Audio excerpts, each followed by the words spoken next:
Mi novia empezó a llorar durante nuestra boda porque extrañaba a su ex. Ella huyó con él. Un año después, el karma la destruyó. Cuando conocí a Millie, una de las cosas que más me atrajo de ella fue su forma de ser. Siempre me pareció una persona centrada, segura de sí misma, con ideas claras sobre lo que quería y hacia dónde iba.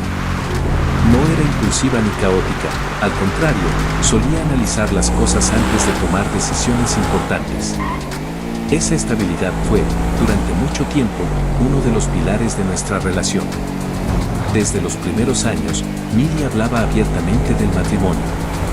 No de una forma obsesiva, pero sí constante.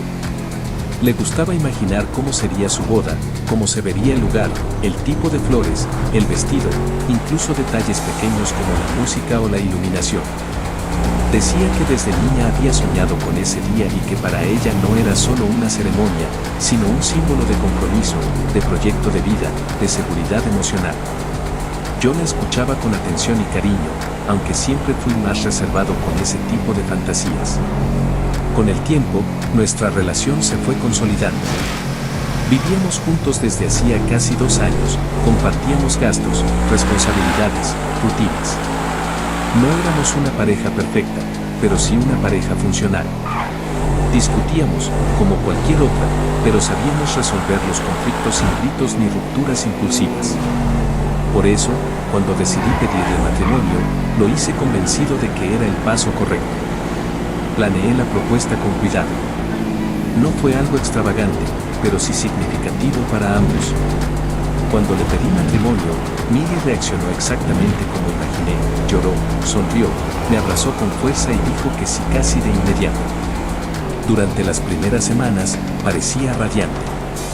Comentaba con sus amigas, buscaba ideas, hablaba de fechas posibles. Yo me sentía tranquilo, incluso orgulloso de haberle dado algo que claramente deseaba desde hacía tanto tiempo. Sin embargo, con el paso de los días, empecé a notar pequeños cambios. Nada escandaloso, nada que pudiera señalar con claridad, pero su actitud comenzó a modificarse de forma sutil. Su sonrisa ya no era tan espontánea. Había momentos en los que parecía distraída, ausente. A veces se quedaba mirando el teléfono sin hacer nada, o se quedaba en silencio durante conversaciones que antes le entusiasmaban. Cuando iniciamos formalmente los preparativos de la boda, esas sensaciones se intensificaron. Fuimos a ver lugares, proveedores, opciones de decoración. Millie se encargó de la mayor parte de las decisiones estéticas, algo que siempre había querido hacer. Elegía flores, colores, telas, centros de mesa. Yo la acompañaba y la apoyaba, pero no podía ignorar que estaba tensa. No era una emoción evidente, sino una tensión constante. Sus manos se movían con nerviosismo, su voz se volvía más rápida al hablar de ciertos temas, y en más de una ocasión noté que respiraba hondo como si intentara calmarse. Pensé que era estrés. Organizar una boda no es sencillo, y muchas personas se sienten abrumadas por la presión. Aún así, decidí hablar con ella. Una noche, cuando estábamos solos en casa, le pregunté si se sentía bien, si todo ese proceso la estaba sobrepasando. Millie me miró con una sonrisa forzada y me dijo que no, que estaba bien, que simplemente no podía creer que finalmente se fuera a casar. Dijo que era algo que había soñado desde niña y que le parecía irreal que estuviera ocurriendo de verdad. Quise creerle. Los días continuaron y, aunque hubo momentos buenos, esa sensación de inquietud no desapareció. Hasta que una tarde ocurrió algo que me marcó más de lo que quisiera admitir. Llegué a casa antes de lo habitual y encontré a Millie sentada en el borde de la cama, llorando. No era un llanto leve ni pasajero, era silencioso, contenido, como si llevara un rato así. Me acerqué de inmediato y le pregunté qué estaba pasando. Al principio no respondió. Solo negaba con la cabeza, como si no supiera cómo empezar. Le insistí con calma, asegurándole que podía decirme lo que fuera. Después de varios segundos, me dijo que tenía un sentimiento extraño, algo que no sabía cómo explicar y que le dolía incluso pensar en ello. Eso me alarmó. Le pedí que hablara, que no se guardara nada. Millie dudó. Me dijo que tenía miedo de que yo lo tomara a mal, que no quería herirme ni generar problemas innecesarios. Le respondí que prefería una verdad incómoda a una mentira tranquila. Finalmente, respiró hondo y habló. Me dijo que sentía miedo. No exactamente de mí, ni de la vida juntos, sino del matrimonio en sí. Dijo que había momentos en los que sentía que todo estaba ocurriendo demasiado rápido, que la idea de casarse la abrumaba, que no sabía si estaba lista para algo tan definitivo. Recalcó varias veces que me amaba, que no dudaba de mí como persona, pero que tenía miedo de estar tomando una decisión apresurada. Escuchar eso fue duro. No tanto por el contenido, sino por el momento en que lo decía. Todo ya estaba en marcha. Había compromisos, fechas tentativas, dinero invertido. Aún así, intenté mantener la calma. Le dije que entendía sus miedos, que no era raro sentir nervios antes de una boda, y que lo más importante era que se sintiera segura. Ahora, mirando atrás, sé que ese fue un punto clave. Tal vez ahí debí detener todo. Tal vez debí proponer una pausa, cancelar los preparativos y replantearlo todo desde cero. Pero en ese momento, me aferré a la idea de que solo eran nervios, ansiedad previa a un evento importante. No quería pensar que hubiera algo más profundo. Decidimos acudir a terapia de pareja. Pensé que hablar con un profesional podría ayudarnos a aclarar las cosas, a entender de dónde venían esos miedos y cómo manejarlos. La terapeuta nos escuchó durante varias sesiones. Millie habló de la presión que sentía, de las expectativas, de su deseo de que todo fuera perfecto. Yo hablé de mi preocupación, de mi confusión y de mi deseo de que ambos estuviéramos seguros. La conclusión de la terapeuta fue que lo que Millie experimentaba era ansiedad normal previa al matrimonio. Dijo que muchas personas, incluso aquellas que desean casarse profundamente, atraviesan momentos de duda y miedo cuando la fecha se acerca. Nos recomendó técnicas de relajación, comunicación constante y no tomar decisiones impulsivas basadas únicamente en el miedo. Millie pareció aliviada con esa explicación. Aceptó la idea de que eran solo nervios y me aseguró que quería seguir adelante. Yo quise creer que eso bastaba. Así que continuamos con los preparativos. Los meses siguientes transcurrieron de una forma extraña, difícil de describir con precisión. Desde fuera, cualquiera habría dicho que todo marchaba con normalidad. Seguíamos con nuestras rutinas, hablábamos de la boda, resolvíamos pendientes, visitábamos proveedores. Pero yo notaba que algo no encajaba del todo. Millie estaba más distraída que antes. A veces parecía ausente incluso cuando hablábamos directamente. En otras ocasiones, se mostraba excesivamente animada, como si estuviera esforzándose por demostrar que todo estaba bien.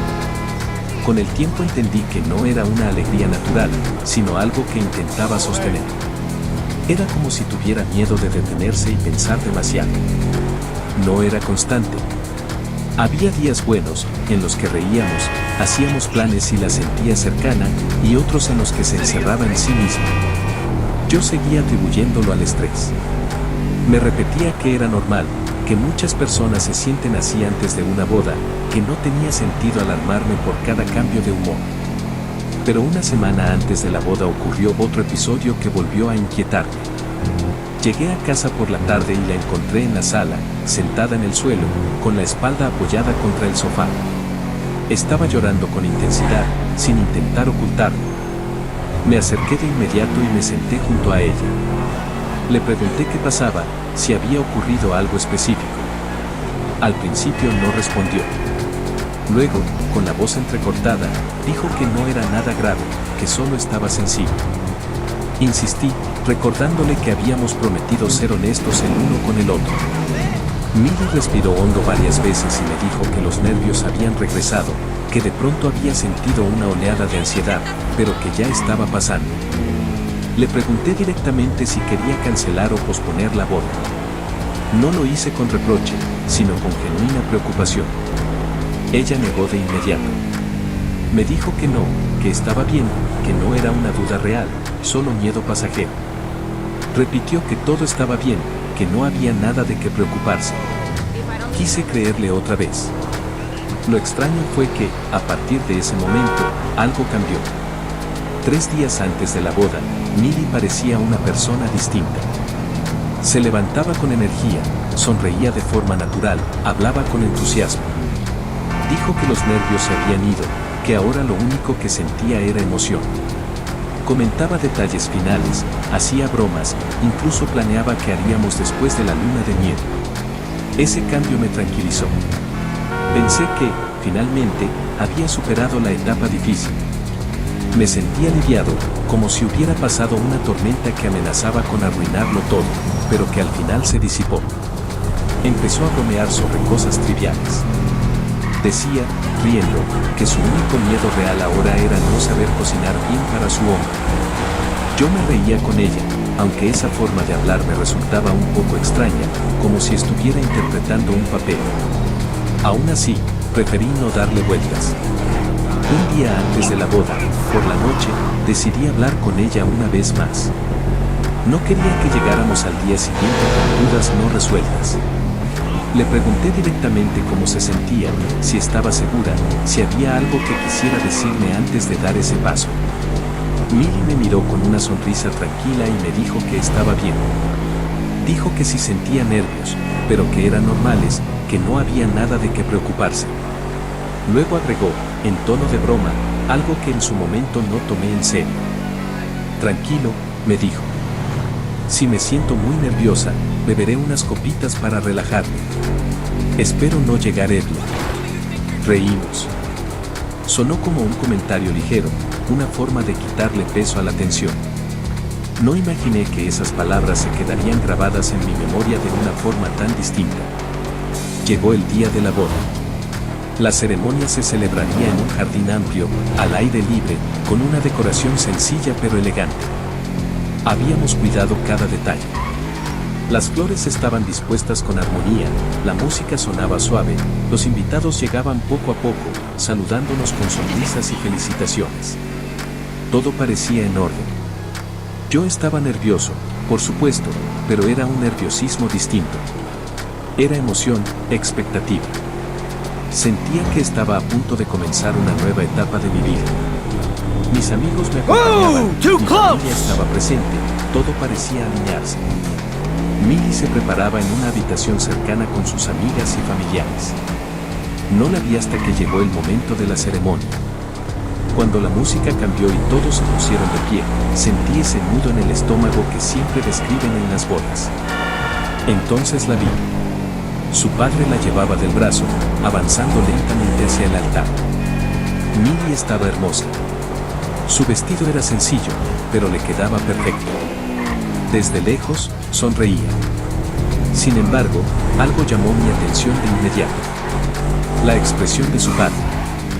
No parecía feliz. No era la emoción típica de un padre entregando a su hija. Su rostro estaba serio, tenso. Mientras caminaban, noté que se inclinaba ligeramente hacia ella, como si le estuviera diciendo algo en voz baja. No podía escuchar, pero su gesto no era cariñoso ni tranquilizador. Parecía preocupado. Sentí una punzada de inquietud. Cuando Milly llegó frente a mí, su padre le dio un beso rápido en la mejilla y se apartó. Ella subió al altar y se colocó a mi lado. Me miró y dijo, en voz baja: «Bien, amor, hagamos esto». Algo en su forma de hablar me desconcertó.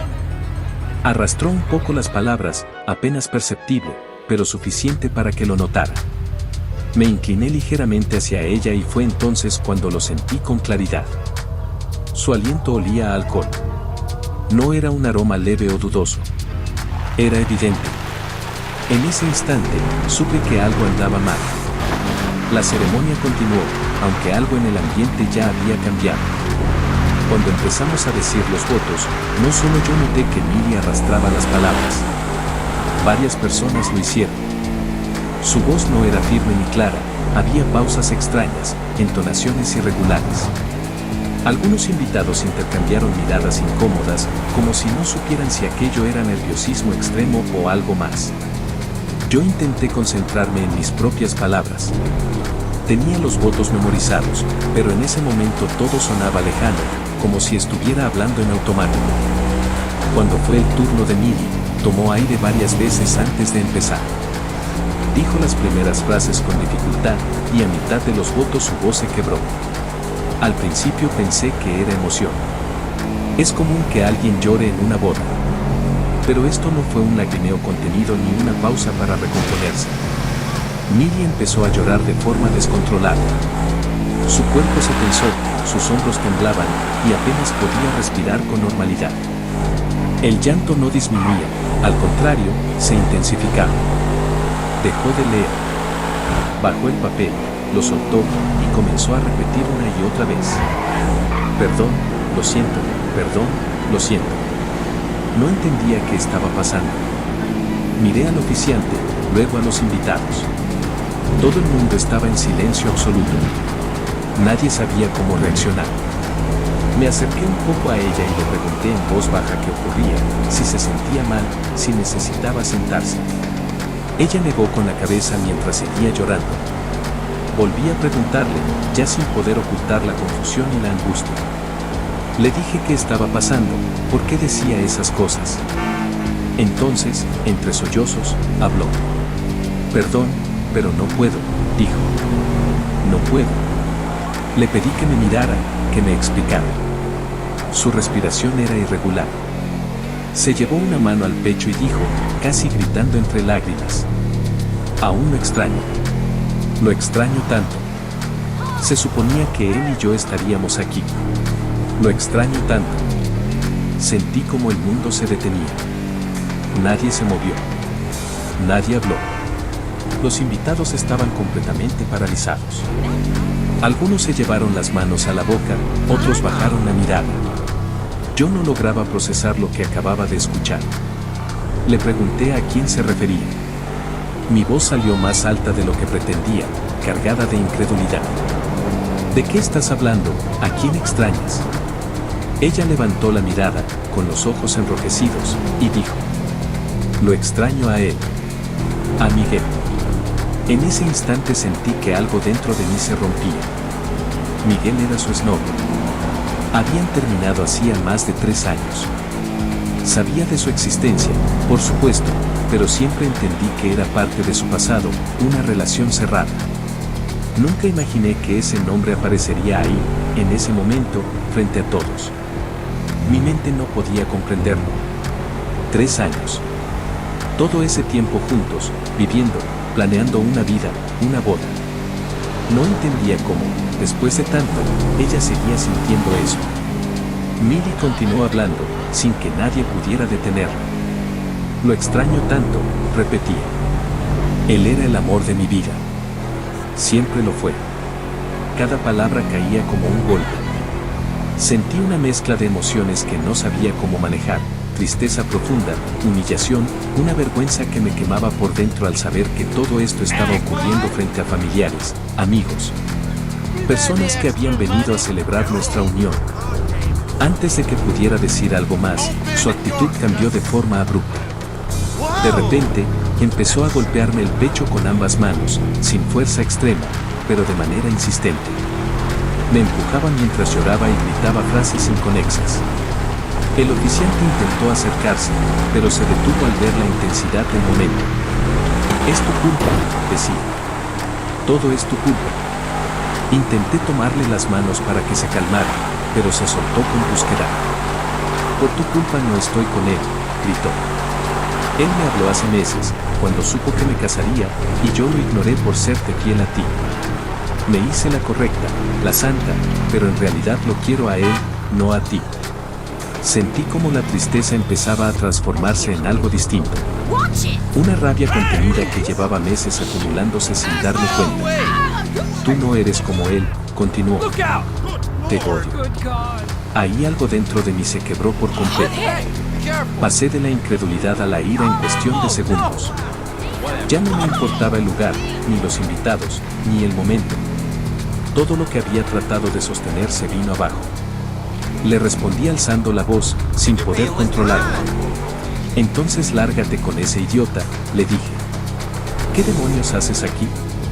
Te pregunté si querías posponer o cancelar. Te lo pregunté claramente. Algunos invitados intentaron intervenir, pero nadie sabía cómo hacerlo. Pero no, continué. Tú querías esto, ¿verdad? Querías tu drama. Querías sentirte en una telenovela, querías tener tu momento de la novia enamorada de su ex que se escapa de su boda. Adelante. Vete. Mi voz temblaba, pero no me detuve. Hubiera preferido 1000 veces que me fueras infiel a estar pasando por esto. A esto. Frente a todos. Milly seguía llorando, pero ya no decía nada coherente. Yo sentía que cada palabra salía desde el dolor acumulado de meses. Solo eres una niña haciendo berrinche, dije. Me hiciste gastar miles en una boda que nunca quisiste. Nunca quisiste esto. Las últimas palabras salieron cargadas de rabia y decepción. No me reconocía a mí mismo, pero tampoco podía detenerme. Ella se cubrió el rostro con las manos y cayó de rodillas, llorando aún más fuerte. En ese momento, su padre subió rápidamente al altar. La tomó del brazo, le dijo algo en voz baja y la ayudó a levantarse. No me miró. No miró a nadie. Se la llevó de ahí. Los invitados seguían en silencio absoluto mientras ella desaparecía por el pasillo por el que había entrado minutos antes. Me quedé de pie, solo, frente al altar. Respiré hondo varias veces. Sentía la garganta cerrada, el pecho pesado. Finalmente, me giré hacia los invitados. Les pedí disculpas. Les dije que lamentaba profundamente lo ocurrido y que la ceremonia había terminado. Les pedí que se retiraran. Uno a uno, comenzaron a levantarse, en silencio, sin saber qué decir. Los días que siguieron a la boda fueron extraños, difíciles de describir con una sola palabra. No fueron caóticos, ni dramáticos en el sentido inmediato. Fueron silenciosos, vacíos, como si todo el ruido de ese día se hubiera apagado de golpe y solo hubiera quedado el eco. Volví a casa solo. La decoración que habíamos elegido juntos seguía ahí. Las maletas de la luna de miel permanecían cerradas. Durante las primeras noches dormí mal, no tanto por tristeza constante, sino por la sensación de irrealidad. Había momentos en los que despertaba y por un segundo pensaba que todo había sido una pesadilla, hasta que la realidad volvía a imponerse. Lo que sí fue constante fue el apoyo de mi familia y mis amigos. No me dejaron solo. No me juzgaron. No me hicieron preguntas innecesarias. Simplemente estuvieron ahí. Recibí mensajes, llamadas, visitas. Algunos intentaban animarme, otros solo escuchaban. Agradecí especialmente a quienes no intentaron minimizar lo ocurrido ni darle explicaciones rápidas. No necesitaba que alguien me dijera que todo pasa por algo. Necesitaba tiempo. Poco a poco, empecé a procesar lo sucedido. Volví a repasar cada conversación previa a la boda, cada señal que había ignorado, cada momento en el que había preferido creer que todo se arreglaría solo. No lo hacía con el objetivo de culparme, sino para entender. Para no repetirlo. Todo esto ocurrió el año pasado. Con el tiempo, dejé de buscar respuestas en mí. No intenté contactarla. No pedí explicaciones adicionales. Sentí que ya había dicho todo lo que necesitaba decir, incluso de la peor manera posible, frente a todos. Después de eso, cualquier conversación habría sido inútil.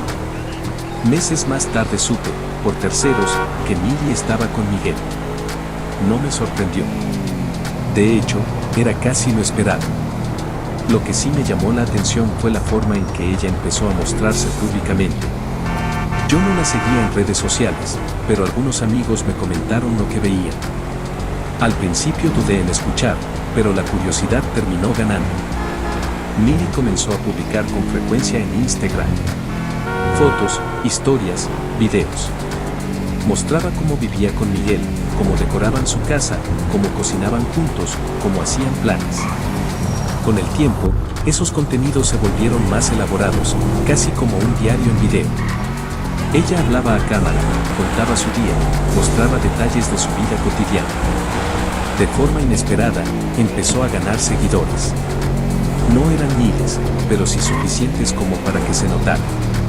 Personas comentaban apoyándola, felicitándola por seguir su corazón, celebrando que hubiera elegido lo que la hacía feliz. Yo observaba todo eso desde lejos, con una mezcla de desconcierto y distancia emocional. No sentía celos. Sentía algo más cercano a la incredulidad.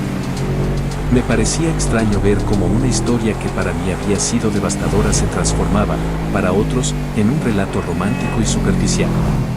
Hace unos días ocurrió algo que me hizo volver a pensar en todo. Un amigo me escribió y me dijo que Milly había subido un video después de varias semanas de ausencia. Según él, ella llevaba tiempo sin publicar nada y muchos seguidores le preguntaban qué había pasado. En ese video, Milly aparecía llorando. Decía que no había subido contenido porque estaba atravesando un proceso legal con Miguel. Contó, entre lágrimas, que él la maltrataba, que la había golpeado en varias ocasiones y que había tenido que denunciarlo. Habló del miedo, de la culpa, de la vergüenza. Dijo que se arrepentía profundamente de las decisiones que había tomado. En el video mencionó que había estado a punto de casarse y que había rechazado esa propuesta, insinuando que había sido un error dejar a ese hombre que la amaba de verdad. Pero no contó la historia completa. No habló de la boda interrumpida. No habló del altar. No habló de los invitados. No habló de las palabras que dijo ni de cómo ocurrió realmente todo. Para quienes la escuchaban, parecía una historia distinta, más simple, más cómoda. Cuando me enteré de todo esto, no sentí satisfacción. Tampoco alegría. Sentí una tristeza extraña, mezclada con una sensación de cierre que no esperaba. Lo que vivió Milly con Miguel es grave. Nadie merece ser maltratado ni violentado. No me alegra su sufrimiento. No lo celebro. Pero no puedo negar que, a nivel emocional, sentí que la vida había seguido un curso inevitable. Durante mucho tiempo, Milly tomó decisiones impulsadas por lo que sentía en el momento, sin hacerse responsable del impacto que esas decisiones tenían en los demás. Ignoró advertencias, señales, oportunidades de detenerse. Eligió el drama, la idealización, la emoción intensa por encima de la honestidad y el cuidado. Yo hice lo que pude con la información que tenía. Le pregunté. Le ofrecí opciones. Le di espacio para decir que no. Ella decidió seguir adelante hasta el último segundo. Hoy, mirando todo con distancia, creo que lo que ocurrió después no fue castigo ni justicia divina. Fue consecuencia. No se puede construir una vida sólida sobre mentiras, silencios y negaciones. Tarde o temprano, todo eso pasa factura. No guardo rencor. No quiero revancha. Tampoco quiero ser parte de su narrativa de arrepentimiento. Mi historia es distinta. Mi proceso fue doloroso, pero también me obligó a replantear lo que espero de una relación, de un compromiso, de mí mismo. Aprendí que el amor no basta si no hay claridad.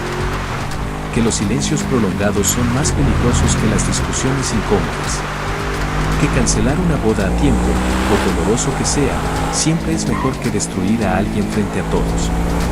Hoy estoy mejor. No perfecto, pero en paz.